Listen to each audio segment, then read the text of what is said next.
V reach YouTube ಚಾನೆಲಿಗೆ ವೀಕ್ಷಕರಿಗೆಲ್ಲರಿಗೂ ಸ್ವಾಗತ.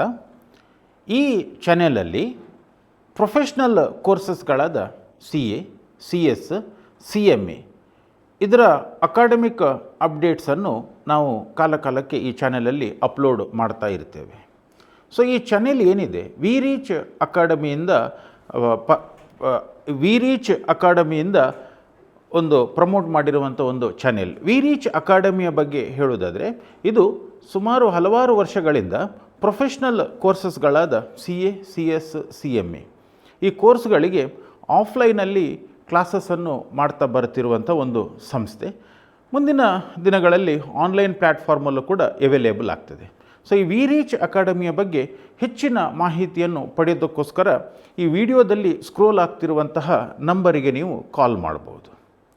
ಇವತ್ತಿನ ಈ ವಿಡಿಯೋದಲ್ಲಿ ನಾನು ಡಿಸ್ಕಸ್ ಮಾಡ್ತಿರುವಂತಹ ಟಾಪಿಕ್ ಯಾವುದಂತ ಹೇಳಿದರೆ ಕ್ಲಾಸಿಫಿಕೇಷನ್ ಆಫ್ ಕಂಪನೀಸ್. ಸೊ ಈ ಜಾಯಿಂಟ್ ಸ್ಟಾಕ್ ಕಂಪನೀಸ್ ಏನಿದೆ, ಬೇರೆ ಬೇರೆ ಥರದ ಜಾಯಿಂಟ್ ಸ್ಟಾಕ್ ಕಂಪನೀಸ್ ಇದೆ. ಸೊ ಹಾಗಾದರೆ ಯಾವ ಥರದ ಕಂಪನೀಸ್ ಇದೆ ಮತ್ತು ಈ ಕಂಪನಿಯನ್ನು ಕ್ಲಾಸಿಫೈ ಮಾಡಲಿಕ್ಕೆ ಏನೆಲ್ಲ ಬೇರೆ ಬೇರೆ ಬೇಸಿಸ್ ಇದೆ ಅಂತ. ಸೊ ಇವತ್ತಿನ ಈ ವಿಡಿಯೋದಲ್ಲಿ ನಾನು ಡಿಸ್ಕಸ್ ಮಾಡ್ತಿರುವಂಥ ಕ್ಲಾಸಿಫಿಕೇಷನ್ ಯಾವುದಂತ ಹೇಳಿದರೆ, ಸೊ ಕಂಪನಿಯ classification on the basis of liability. So liability ಬೇಸಿಸ್ನ ಮೇಲೆ ಸೊ ಯಾವುದೆಲ್ಲ ಬೇರೆ ಬೇರೆ ಥರದ ಕಂಪನಿಗಳು ಬರಬಹುದು ಅಂತ. ಸೊ ಈ ಲಯಾಬಿಲಿಟಿ ಅಂತ ಹೇಳಿದರೆ ಏನು ಅಂತ. ಸೊ ಲಯಾಬಿಲಿಟಿ ಅಂತ ಹೇಳಿದರೆ ಕಂಪನಿಯ ಮೆಂಬರ್ಸ್ನವರ ಲಯಾಬಿಲಿಟಿ. ಈಗ ನಾವು ತಿಳಿದಿರುವ ಹಾಗೆ ಏನಂತ ಹೇಳಿದರೆ, ಈಗ ಕಂಪನೀಸ್ ಆ್ಯಕ್ಟಲ್ಲಿ ಸೊ ಕಂಪನಿಯ ಮೆಂಬರ್ಸ್ನವರ ಲಯಾಬಿಲಿಟಿ ಲಿಮಿಟೆಡ್ ಅಂತ. ಬಟ್ ಈ ಲಿಮಿಟೆಡ್ ಲಯಾಬಿಲಿಟಿಯಲ್ಲೂ ಬೇರೆ ಬೇರೆ ಥರದ ಲಯಾಬಿಲಿಟೀಸ್ ಇದೆ. ಅದೇ ರೀತಿ ಯಾವುದಾದ್ರೂ ಒಂದು ಕಂಪನಿಯಲ್ಲಿ ಅನ್ಲಿಮಿಟೆಡ್ ಲಯಾಬಿಲಿಟಿ ಇದೆಯಾ ಮೆಂಬರ್ಸಿಗೆ, ನೋಡೋ ಇವತ್ತಿನ ಈ ಒಂದು ವಿಡಿಯೋದಲ್ಲಿ. ಸೊ ಯಾವುದೆಲ್ಲ ಕ್ಲಾಸಿಫಿಕೇಷನ್ ಲಯಾಬಿಲಿಟಿ ಬೇಸಿಸ್ನ ಮೇಲೆ ಒಂದು ಕಂಪನಿಯಲ್ಲಿ ಬರುವಂಥದ್ದಿದೆ ಅಂತ. ಸೊ ಒಂದು ಲಯಾಬಿಲಿಟಿ ಬೇಸಿಸ್ನ ಮೇಲೆ ಕ್ಲಾಸಿಫೈ ಮಾಡೋದಾದರೆ ಕಂಪನೀಸನ್ನು ಎರಡು ಥರದ ಮೇನ್ ಕ್ಲಾಸಿಫಿಕೇಷನ್ ಇದೆ. So limited liability company. So liability ಬೇಸಿಸ್ನ ಮೇಲೆ ಒಂದು ಕ್ಲಾಸಿಫಿಕೇಷನ್ ಲಿಮಿಟೆಡ್ ಲಯಾಬಿಲಿಟಿ ಕಂಪನಿ ಅಂತ. ಸೊ ಮತ್ತೊಂದು classification unlimited liability. Unlimited liability. So limited liability ಮತ್ತು ಅನ್ಲಿಮಿಟೆಡ್ ಲಯಾಬಿಲಿಟಿ. ಸರಿ, ಈಗ ಲಿಮಿಟೆಡ್ ಲಯಾಬಿಲಿಟಿ ಅಂತ ಹೇಳಿದರೆ ಏನು? ಆ ಒಂದು ಕಂಪನಿಯಲ್ಲಿ ಮೆಂಬರ್ಸ್ನವರ ಲಯಾಬಿಲಿಟಿ ಏನಿದೆ ಅದು ನಿಯಮಿತ ಅಂತ. ನಿಯಮಿತ ಅಂದರೆ ಅದಕ್ಕೊಂದು ಲಿಮಿಟ್ ಇದೆ, ಅದಕ್ಕಿಂತ ಜಾಸ್ತಿ ಲಯಾಬಲ್ ಆಗೋದಿಲ್ಲ. ಈಗ ಕಂಪನಿಯವರು ಸಾಲ ಮಾಡಿದ್ದಾರೆ, ಕಂಪನಿಯವರು ಡೆಟ್ ಇನ್ಕರ್ ಮಾಡಿದ್ದಾರೆ, ಆ ಡೆಟ್ಟನ್ನು ಕಂಪನಿಯಿಂದ ರೀಪೇಮೆಂಟ್ ಮಾಡಲಿಕ್ಕೆ ಸಾಧ್ಯ ಆಗದಿದ್ದರೆ ಅವಾಗ ಯಾರು ಲಯಬಲ್ ಆಗ್ತಾರೆ? ಕಂಪನಿಯ ಮೆಂಬರ್ಸ್ನವರು ಲಯಬಲ್ ಆಗ್ತಾರೆ.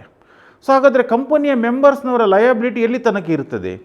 ಲಿಮಿಟೆಡ್ ಲಯಬಿಲಿಟಿಯಲ್ಲಿ ಸೊ ಅದಕ್ಕೊಂದು ಲಿಮಿಟ್ ಇದೆ. ಹಾಗಾದರೆ ಈ ಲಿಮಿಟೆಡ್ ಲಯಬಿಲಿಟಿ ಕಂಪನೀಸ್ ಏನಿದೆ ಅದರಲ್ಲಿ ಎರಡು ರೀತಿಯ ಕಂಪನೀಸ್ ಬರ್ತದೆ. ಸೊ ಲಿಮಿಟೆಡ್ ಲಯಬಿಲಿಟಿಯಲ್ಲಿ ಬರುವಂಥ ಎರಡು ರೀತಿಯ ಕಂಪನೀಸ್ ಯಾವುದಂತ ಹೇಳಿದರೆ, company limited by shares. Company limited by shares ಒಂದು classification, company limited by shares. ಮತ್ತೊಂದು classification company limited by guarantee ಅಂತ. Limited by guarantee, limited by shares ಮತ್ತು limited by guarantee. So company limited by shares, company limited by shares ಅಂತ ಹೇಳಿದರೆ ಆ ಕಂಪನಿಯ liability ಎಲ್ಲಿ ತನಕ ಇರ್ತದೆ? ಆ ಕಂಪನಿಯ ಮೆಂಬರ್ಸ್ನವರ ಲಯಬಿಲಿಟಿ ಎಲ್ಲಿ ತನಕ? To the extent of shares. ಹಾಗಾದರೆ ಇಲ್ಲಿ ಶೇರ್ಸ್ ಅಂತ ಹೇಳಿದರೆ ಏನು ಅಂತ? ಶೇರ್ಸ್ ನಿಮ್ಗೆ ಗೊತ್ತಿದೆ, ಶೇರ್ಸಿಗೆ ಒಂದು ನಾಮಿನಲ್ ವ್ಯಾಲ್ಯೂ ಅಂತ ಹೇಳಿರ್ತದೆ. ಸೊ ಫೇಸ್ ವ್ಯಾಲ್ಯೂ ಅಂತ ಹೇಳಿ ನಾವು ಕರಿತೇವೆ. So in the case of a company which is limited by shares, in that company members liability that is up to the extent of nominal value of the shares ಅಥವಾ face value of the shares. ಮೆಂಬರ್ಸ್ನವರ liability to the extent of nominal value of shares ಅಥವಾ face value of the shares ಅಂತ. So ಹಾಗಾದರೆ ಏನಿದು nominal value of shares ಅಥವಾ face value of the shares ಅಂತ?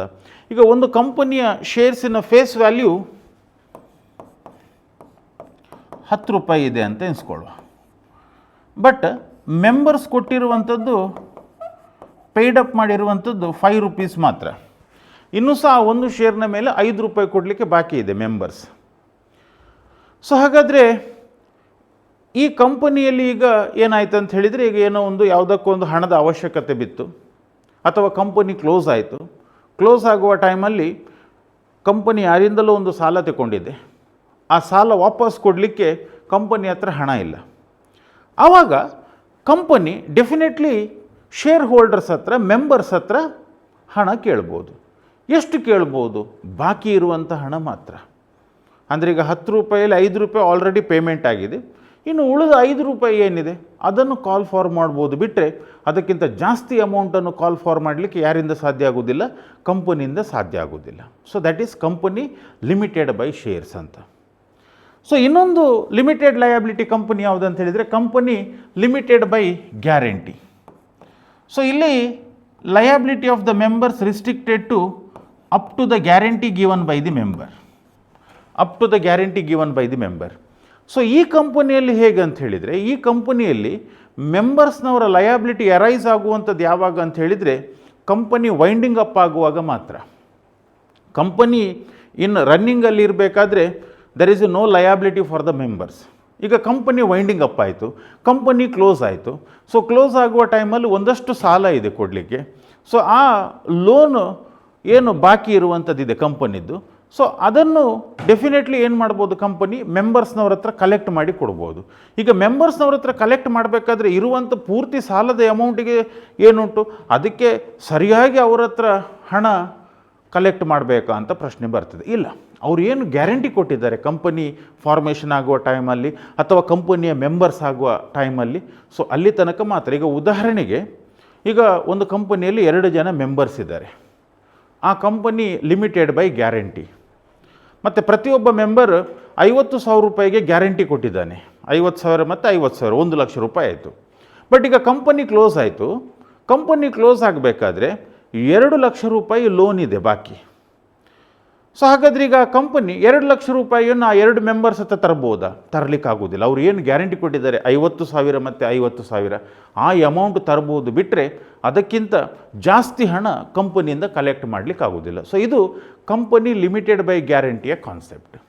So ಇನ್ನು liability ಬೇಸಿಸ್ನ ಮೇಲೆ ಬರುವಂತಹ ಮತ್ತೊಂದು ಕಂಪನಿ ಯಾವುದಂತ ಹೇಳಿದರೆ ಅನ್ಲಿಮಿಟೆಡ್ ಲಯಬಿಲಿಟಿ. ಸೊ ಹಾಗಾದ್ರೆ ಈಗ ಪ್ರಶ್ನೆ ಏನಂತ ಹೇಳಿದರೆ, ಒಂದು ಕಂಪನಿಯನ್ನು ಅನ್ಲಿಮಿಟೆಡ್ ಲಯಬಿಲಿಟಿ ಕಂಪನಿಯಾಗಿ ಫಾರ್ಮೇಷನ್ ಮಾಡ್ಬೋದಾ? ಯಾಕಂದರೆ ನಾವು ಕಂಪನೀಸ್ ಆ್ಯಕ್ಟಲ್ಲಿ ಕಲ್ತದ್ದು ಏನಂತ ಹೇಳಿದರೆ, ಕಂಪನಿಗೆ ಸಂಬಂಧಪಟ್ಟ ಹಾಗೆ ನಾವು ಸ್ಟಡಿ ಮಾಡಿದ್ದೇನಂತ ಹೇಳಿದರೆ, ಇನ್ the case of a company, in the case of A joint stock company, liability of the members is limited ಅಂತ. ಹಾಗಾದರೆ ಇದು ಅನ್ಲಿಮಿಟೆಡ್ ಕಂಪನಿ ಹೇಗೆ ಬರುವಂಥದ್ದು ಅಂತ. ಸೊ ಈ ಅನ್ಲಿಮಿಟೆಡ್ ಕಂಪನಿ ಯಾವ ರೀತಿ ಬರ್ತದೆ ಅಂತ ಹೇಳಿದರೆ, ಈಗ ಯೂಶ್ವಲಿ ಈಗ ಒಂದು ಕಂಪನಿಯನ್ನು ಫಾರ್ಮೇಷನ್ ಮಾಡಬೇಕಾದ್ರೆ ನಿಮ್ಗೆ ಗೊತ್ತು, ಮೆಮೊರಾಂಡಮ್ ಆಫ್ ಅಸೋಸಿಯೇಷನ್ ಅಂಥೇಳಿ ಬರ್ತದೆ. ಆ ಮೆಮೊರಾಂಡಮ್ ಆಫ್ ಅಸೋಸಿಯೇಷನಲ್ಲಿ ಒಂದು ಕ್ಲಾಸ್ ಬರ್ತದೆ, ಲಯಬಿಲಿಟಿ ಕ್ಲಾಸ್ ಅಂತ. ಒಂದು ವೇಳೆ ಕಂಪನಿಯ ಮೆಂಬರ್ಸ್ನವರ ಲಯಬಿಲಿಟಿ ಲಿಮಿಟೆಡ್ ಅಂಥೇಳಿ ಆಗಿದ್ದರೆ, ಆ ಲಯಬಿಲಿಟಿ ಕ್ಲಾಸಲ್ಲಿ ಸ್ಪೆಸಿಫಿಕ್ ಆಗಿ ಹಾಕಬೇಕು, ನಮ್ಮ ಕಂಪನಿಯ ಮೆಂಬರ್ಸ್ನವರ liability limited, whether it is limited by shares ಅಥವಾ ಲಿಮಿಟೆಡ್ ಬೈ ಗ್ಯಾರಂಟಿ. ಈಗ ನೀವು ಲಯಬಿಲಿಟಿ ಕ್ಲಾಸಲ್ಲಿ ಏನನ್ನೂ ಹಾಕದಿದ್ದರೆ, ಆ ಒಂದು ಸಂದರ್ಭದಲ್ಲಿ ಆ ಕಂಪನಿಯನ್ನು ಅನ್ಲಿಮಿಟೆಡ್ ಲಯಬಿಲಿಟಿ ಕಂಪನಿ ಅಂತೇಳಿ ಕನ್ಸಿಡರ್ ಮಾಡ್ತೇವೆ. ಅಂದರೆ ಆ ಕಂಪನಿಯ ಮೆಂಬರ್ಸ್ನವರ ಲಯಬಿಲಿಟಿ ಅನ್ಲಿಮಿಟೆಡ್, ಎಷ್ಟು ಲಿಮಿಟ್ ಏನಿಲ್ಲ. ಕಂಪನಿಯ ಲೋನ್ ಅಮೌಂಟ್ ಎಷ್ಟು ಔಟ್ಸ್ಟ್ಯಾಂಡಿಂಗ್ ಉಂಟು, ಆ ಔಟ್ಸ್ಟ್ಯಾಂಡಿಂಗ್ ಅಮೌಂಟಿಗೆ ಸರಿಯಾಗಿ ಆ ಅಮೌಂಟನ್ನು ಮೆಂಬರ್ಸ್ ಹತ್ರ ಕಲೆಕ್ಟ್ ಮಾಡ್ಬೋದು. ಸೊ ಹಾಗಾದರೆ ಈಗ ಪ್ರಶ್ನೆ ಏನಂತ ಹೇಳಿದರೆ, ಈ ಅನ್ಲಿಮಿಟೆಡ್ ಲಯಬಿಲಿಟಿ ಅರೈಸ್ ಆಗುವಂಥದ್ದು ಯಾವಾಗ ಅಂತ. ಸೊ ಅನ್ಲಿಮಿಟೆಡ್ ಲಯಬಿಲಿಟಿ ಆ ಕಂಪನಿಯಲ್ಲಿ ಅರೈಸ್ ಆಗುವಂಥದ್ದು ಯಾವಾಗ ಅಂತ ಹೇಳಿದರೆ, ಕಂಪನಿ ಲಿಕ್ವಿಡೇಟ್ ಆಗಬೇಕಾದ್ರೆ. ಸೊ ಹಾಗಾದರೆ ಈಗ ಫಾರ್ ಎಕ್ಸಾಂಪಲ್ ಒಂದು ಕಂಪನಿ ಇದೆ, ಆ ಕಂಪನಿಯಲ್ಲಿ 2 ಜನ ಮೆಂಬರ್ಸ್ ಇದ್ದಾರೆ. ಅವರ ಕ್ಯಾಪಿಟಲ್ ಏನಿದೆ 1 ಲಕ್ಷ ರೂಪಾಯಿ, ಅಂದರೆ 50,000 ರೂಪಾಯಿ 50,000 ರೂಪಾಯಿ ಹಾಕಿರುವಂಥದ್ದು. ಬಟ್ ಲಯಬಿಲಿಟಿ ಈಗ 3 ಲಕ್ಷ ರೂಪಾಯಿ ಇದೆ. ಆ 3 ಲಕ್ಷ ರೂಪಾಯಿಯನ್ನು ಕೂಡ ವಸೂಲು ಮಾಡ್ಬೋದಾ ಅಂತ. ಎಸ್, 3 ಲಕ್ಷ ರೂಪಾಯಿಯನ್ನು ಕೂಡ ವಸೂಲು ಮಾಡ್ಬೋದು. ಈಗ ಏನಾಯ್ತು ಅಂತ ಹೇಳಿದರೆ ಒಬ್ಬ ಮೆಂಬರ್ಸ್ ಹತ್ರನೇ ವಸೂಲು ಮಾಡಿದರು 3 ಲಕ್ಷ ರೂಪಾಯಿಯನ್ನು. ಹಾಗೆ ವಸೂಲು ಮಾಡಲಿಕ್ಕೆ ಆಗ್ತದೆ, ಅಥವಾ ಅವನ ಪಾಲು ಏನುಂಟು 1.5 ಲಕ್ಷ ರೂಪಾಯಿ ಅದನ್ನು ಮಾತ್ರ ವಸೂಲು ಮಾಡಬೇಕಂತ, ಅದೇನು ಸಮಸ್ಯೆ ಇಲ್ಲ. ಒಬ್ಬ ಮೆಂಬರ್ ಹತ್ರನೂ ಕೂಡ ಪೂರ್ತಿ ಅಮೌಂಟ್ ವಸೂಲು ಮಾಡ್ಬೋದು. ಬಟ್ ಆ ಮೆಂಬರ್ ಏನು ಮಾಡಬೇಕಂದ್ರೆ ಉಳಿದ ಮೆಂಬರ್ಸ್ನವರ ಮೇಲೆ ಕೇಸ್ ಆಗಿ ಆ ಅಮೌಂಟನ್ನು ರಿಕವರ್ ಮಾಡಬೇಕು. ಸೊ ಅಂಥ ಕಂಪನೀಸನ್ನು ನಾವು ಅನ್ಲಿಮಿಟೆಡ್ ಲಯಾಬಿಲಿಟಿ ಕಂಪನಿ ಅಂಥೇಳಿ ಕರೀತೇವೆ. ಸೊ ಈಗ ಲಯಾಬಿಲಿಟಿ ಬೇಸಿಸ್ನ ಮೇಲೆ ಇರುವಂತಹ 3 ಟೈಪ್ಸ್ನ ಕಂಪನೀಸ್ ಯಾವುದು ಅಂತ ಹೇಳಿದರೆ, ಒಂದು company limited by shares.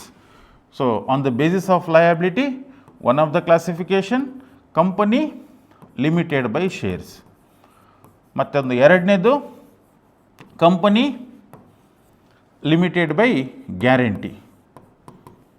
Company limited by guarantee. ಮೂರನೇದು unlimited company. Unlimited company, unlimited liability. So company which is having unlimited liability.